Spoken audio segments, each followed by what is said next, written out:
everyone, it's Katie. Welcome back to my channel.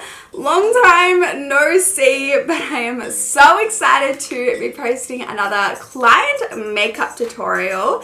This was actually filmed a while back, and on this day I was filling color. I think because my client tutorial before this one, which I will leave a link down below in case you're interested in checking it out.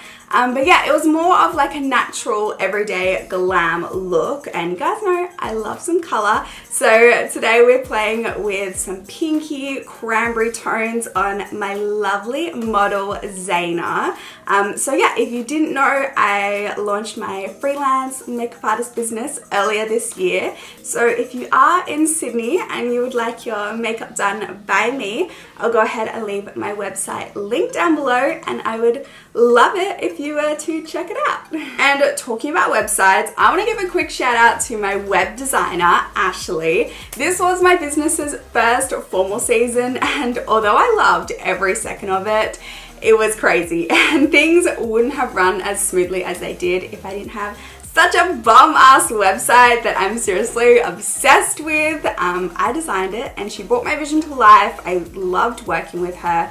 And I thought that I would let you guys know about her because she does specialize in building and designing websites for hairdressers, makeup artists, just people within, you know, the beauty industry. So if you are interested, I will of course leave all of her links down below. One more thing before we get started, and that is if you aren't already following me on Instagram, you definitely should. I post makeup tutorials. I actually just filmed this look using Colourpop's new butterfly collection. The finished look had like jewels all over my face. I post makeup photos, behind the scenes, and leading up to Christmas and New Year's, I am going to be hosting a bunch of makeup giveaways, and I don't want you guys to miss out. So I'm going to go ahead and leave my Instagram linked down below. But yeah, that is enough talking from me. Let's just jump straight into this video. So starting with the P. Louise base in at 0.5, you guys know that this is my favorite base, whether I'm doing a look on a client or myself. It's just my go-to because it really helps intensify the pigmentation of the shadows. It also helps the shadows last from day to night. And clients often ask why I like to start with the eyes first. And I think firstly, just because the eyes are my favorite step. You know, I'm often doing detailed work, playing with color, glitter. It's just a whole lot of fun.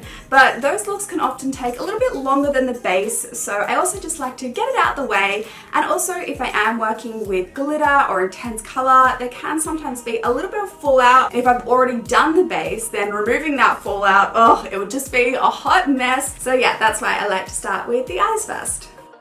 This is the Secret Sinner palette, and taking the shade Love Shy on a small little bullet brush. And I love this palette for its like pinky, purpley tones. Oh, it is so pretty. So yeah, taking that shade and focusing it in her outer corner, and we're going to be working from dark to light. And this is a technique that not only makes the process so much easier, but it also really helps build the look, you know, build the intensity, build the depth. But I use this technique even if I'm creating, you know, the most natural light brown look, whatever color, whatever style. This is the technique that I find helps me get the best result.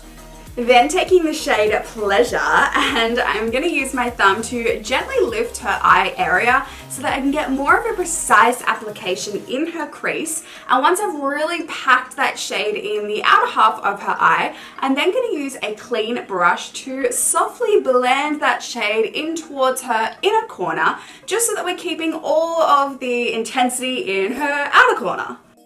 And then taking the shade S&M and just using that to blend out the whole look, which sort of makes sure there are no harsh lines. It's beautifully blended, and as you can see, I have left the lid area bare because I am going to be creating a half cut crease today.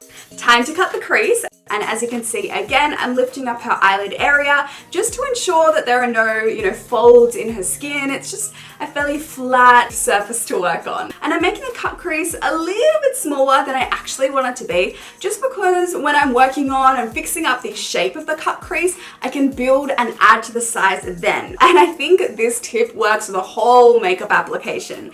I think it's always better to start off smaller, softer, less intense, and then depending on what the client client wants, what look they're after, you can build on the intensity then. Whereas if you start off strong, it's kind of tricky to undo your work.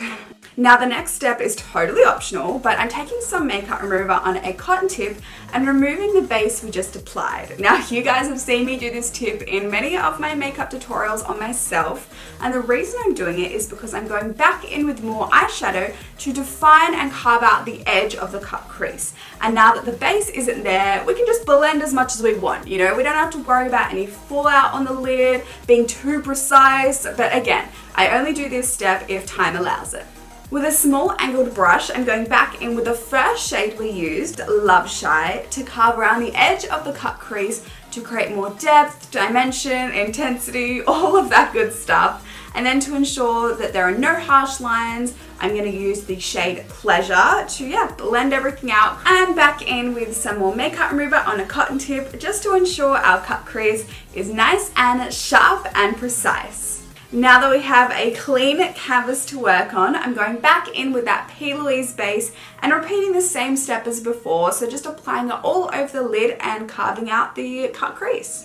You can work on the P. Louise base wet, but I'm going in with a shimmer next. And when I work with shimmers, I like to apply a glitter glue first. Now, applying a glitter glue on top of a wet base, it wouldn't really work because the two liquid products would kind of mix together. So I'm applying a skin-colored eyeshadow on top of the lid to make it matte. So taking the Too Faced glitter glue and applying this all over her lid before going in with Huda Beauty's new nude eyeshadow palette and taking the shade Daydream. I'm applying this on top of that glitter glue. I'm actually going in with another liquid shimmer product later on, so this kind of acts as the base for now to help make the lid super duper intense. Now before finishing off the lid, I wanted to fuse that harsh line between the shimmers and the mattes. So I'm just going in with the previous shades we've used from the P. Louise palette, and I'm gonna get rid of that harsh line to create a beautiful blended seamless look.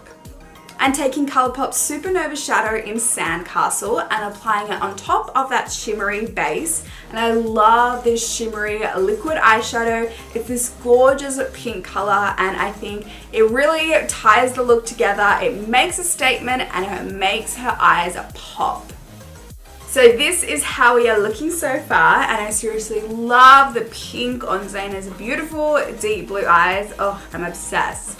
I'm just going to go ahead and curl her lashes before taking some of the Too Faced Better Than Sex mascara on a disposable makeup wand and coating her lashes to prep them for some falsies. I'm applying the Model Rock lashes in 266, and I love the quality of Model Rock lashes. They're super affordable, yet they look and feel expensive, and you can buy them in bulk, which is perfect if you're a makeup artist. And to apply them, I'm just asking Zaina to look down. I never want my client to have their eyes closed during this step because they can often scrunch up their eye, and that makes positioning the lash in the inner corner literally impossible. So yeah, just asking her to look down and using some tweezers to apply them.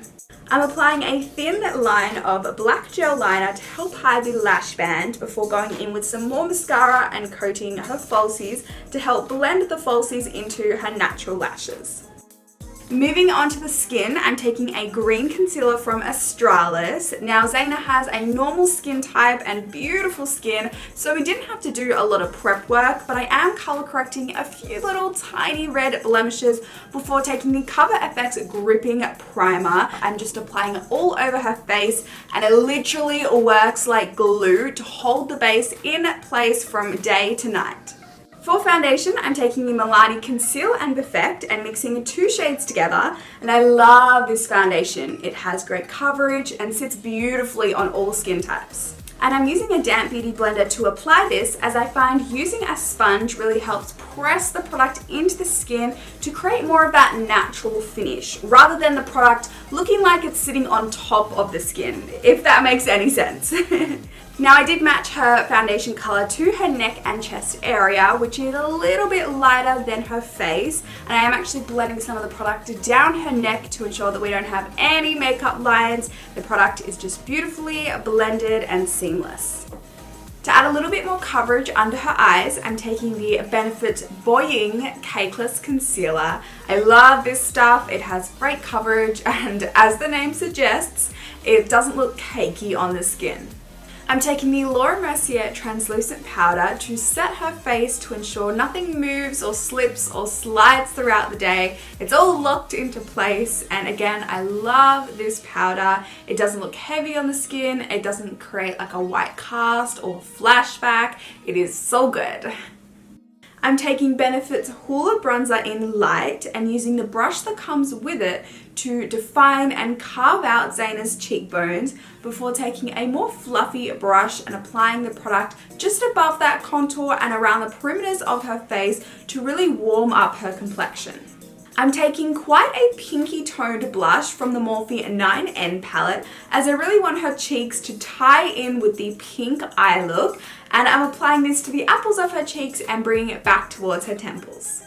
I'm dipping into the pinky white tones in Ofra's Beverly Hills highlighter, and if you have not tried Ofra highlights, you are missing out. They are so good, but I'm actually not applying too much highlighter today as we have already got a lot going on the eyes, so just giving her more of a soft glow.